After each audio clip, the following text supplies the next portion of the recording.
Hi, welcome to my channel. என்னோடய வீடியோவை first time பார்க்குறீங்கன்னா மறக்காமல் சப்ஸ்கிரைப் பண்ணிக்கோங்க. அப்படியே பக்கத்தில் இருக்க பெல் பட்டனையும் கிளிக் பண்ணிக்கோங்க. அப்போ தான் நான் வீடியோ போட்டதும் உங்களுக்கு நோட்டிஃபிகேஷன் வரும்.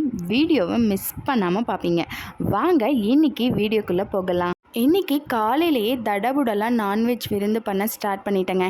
ஏன்னா அம்மாவும் அப்பாவும் இன்றைக்கி வீட்டுக்கு வராங்க. நான் இன்னும் 2 நாளில் ஊருக்கு கிளம்பிடுவேங்க. அதனால் எங்களையும் பார்த்துட்டு நான் கொஞ்சம் திங்ஸ்லாம் ஆன்லைனில் ஆர்டர் போட்டிருந்தேன். அது எல்லாமே அம்மா வீட்டில் இருக்கும்போது அங்கே போட்டது. அதனால் அதையும் கொடுத்துட்டு எங்களை பார்த்துட்டு போகலான்றதுக்காக அம்மாவும் அப்பாவும் வராங்க. இன்றைக்கி எங்கள் வீட்டில் என்ன மெனுன்னு பார்த்தீங்கன்னா மட்டன் பிரியாணியும் சிக்கன் பெப்பர் ஃப்ரையும் தாங்க. இந்த 2 ரெசிபியுமே என்னோடய அத்தை எனக்கு சொல்லிக் கொடுத்த மெத்தடில் தான் நான் பண்ணியிருக்கேன். நான் யூஸ்வலாக டிஃப்ரெண்ட் ரெசிபீஸ்லாம் ட்ரை பண்ணுவேங்க. ஆனால் இன்றைக்கி நான் எதுவும் ட்ரை பண்ணலை. ரிஸ்க்கு வேணான்னு சொல்லிவிட்டு எங்கள் அத்தையோட ஸ்டைலில் அப்படியே நான் பண்ணிட்டேன். ஏன்னா எங்கள் அப்பா குக்கிங் ஸ்பெஷலிஸ்ட்டுங்க. அவர் சூப்பராக குக் பண்ணுவார்.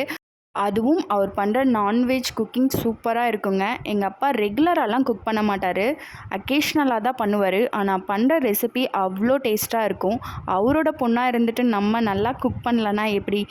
இப்போதாங்க நான் குக்கிங் கொஞ்சம் நல்லா பண்ணுறேன்னு சொல்லலாம். ஏன்னா மேரேஜ் ஆன புதுசுலலாம் நான் குக் பண்ணுறேன் அப்படின்னு சொன்னாலே எல்லோரும் ஓடிடுவாங்க. லிட்ரலி இதுதான் உண்மை. ஏன்னா அவ்வளோ மோசமாக குக் பண்ணுவேன். எனக்கு சுத்தமாக குக்கிங் வரவே வராது இனிஷியல் ஸ்டேஜில். ஆனால் இப்போ நான் நல்லா குக் பண்ணுறேன். அதுவும் குக்கிங் யூடியூப் சேனல் வச்சுட்டு நம்ம நல்லா குக் பண்ணலன்னா எப்படி? அதனால் இன்றைக்கி எனக்கு தெரிஞ்ச எல்லா வித்தையும் இறக்கிட்டேங்க. எங்கள் அப்பா கிட்ட எல்லாத்தையும் பரிமாறிட்டு டேஸ்ட் எப்படி இருக்குன்னு கேட்டேன். எங்கள் அப்பா பரவாயில்ல, நல்லா பண்ணியிருக்க, ஃபஸ்ட் டைமுன்னு சொல்கிற, அப்படியெல்லாம் தெரியல, நல்லாவே பண்ணியிருக்கேன்னு சொன்னார். இதுவே எனக்கு பெரிய க்ரெடிட் கொடுத்த மாதிரி தாங்க. எங்கள் அப்பா நல்லா இருக்குன்னு அவ்வளோ சீக்கிரமாக சொல்லவே மாட்டார். அது சொன்னதே எனக்கு ரொம்ப ஹாப்பி. எல்லோரும் சாப்பிட்டுட்டு ரிலாக்ஸ்டாக பேச உட்காந்தாச்சுங்க. ஏன்னா நெக்ஸ்ட்டு எப்போ ஊருக்கு வருவோன்னு எங்களுக்கு ஐடியா இல்லை. அதனால் அம்மா அப்பாவை மட்டும் இல்லைங்க, எல்லாரையுமே நாங்கள் ரொம்ப மிஸ் பண்ண போகிறோம். அதுவும் என்னோடய 2 பசங்களும் இங்கே ஜாலியாக இருந்துட்டாங்க. எல்லா ரிலேட்டிவ்ஸையும் பார்த்துட்டு ஜாலியாக அவங்களோட ஃப்ரெண்ட்ஸோடு இருந்துட்டாங்க. அங்கே போயிட்டு நாங்கள் 4 பேர் மட்டும்தான் அப்படின்னு சொன்னாலே அவங்க ரொம்ப ஃபீல் பண்ண போகிறாங்க. ஈவினிங்காக எனக்கும் கொஞ்சம் ஷாப்பிங் பண்ண வேண்டியது இருந்ததுங்க. மிஸ் பண்ண ஷாப்பிங் எல்லாத்தையும் இன்றைக்கி முடிச்சிடலாம், இதை விட்டால் டைம் கிடைக்காதுன்னு சொல்லிட்டு அம்மா அப்பா கூடயே நானும் கிளம்பிட்டேங்க.